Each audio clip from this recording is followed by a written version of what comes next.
Hi there. I'm just spending an evening with Sheriff Taylor and Aunt Bee and Opie and Goober and Barney and Howard and a few others. I would love to live in Mayberry. Those were the days when people still seemed to have some common sense. Anyway, I've been thinking a lot about, just wanting to meditate again.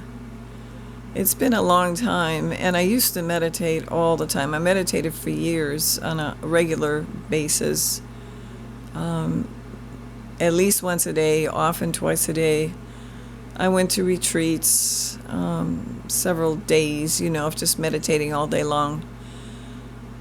And then I got really sick, and I just stopped meditating.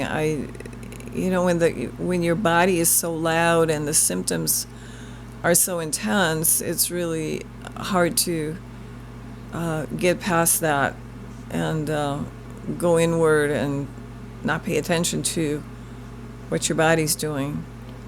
So I just didn't do it. I just couldn't. So now I'm kind of feeling more settled in this physical thing, and I've been thinking a lot about why don't I just sit and do it. And I'm not sure I need to do the official sitting thing anymore. I've really been practicing trying to be aware all the time, no matter what I do during the day. One can always be aware, because when you sit and you meditate, you watch the flow of your thoughts. And you can do the same thing just walking around. And, basically you realize they're not your thoughts. You didn't choose them. They just come.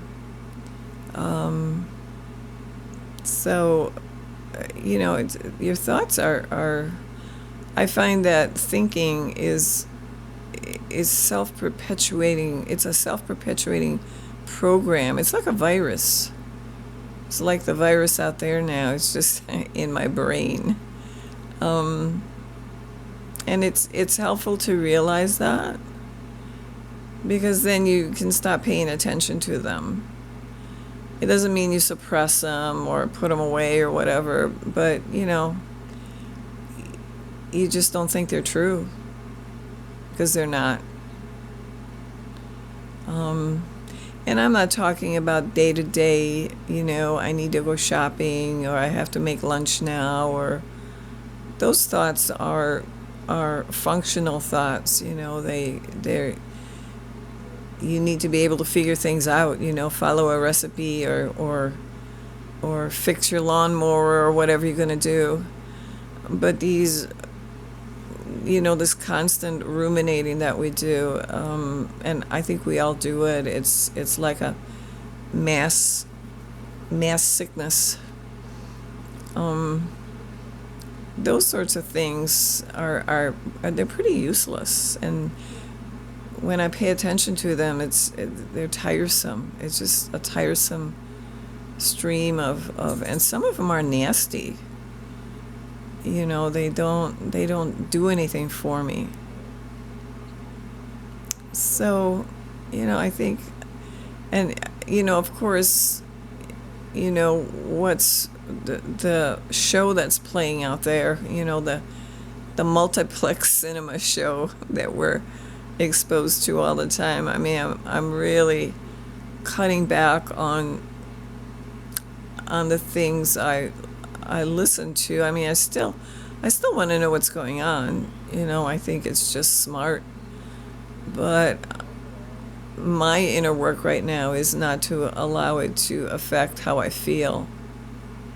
Because you have a thought and immediately you feel something, a certain emotion.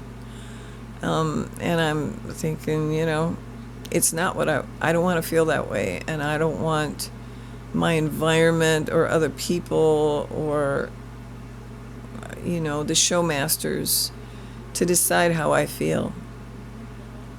So that's my challenge. I think that's a challenge for all of us. So, try let's try not to get too caught up in all this. It's hard not to, because it affects our lives. If we could just ignore them, and if the majority would ignore them, they would just all go away. I mean, that's just the reality of it. But the majority is not ignoring them. So what they decide to do is affecting my life. And a lot of times that just pisses me off. But, that's not a useful emotion either. So, and I'm getting a bit exhausted about being pissed off or being right or knowing what's going on better than the next person, or knowing what health is all about. Yeah, I'm just tired of it. I'm just so tired of it.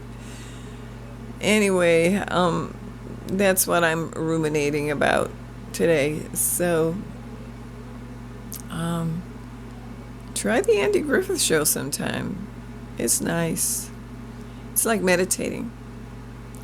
All right, have a good one. Take care. Bye.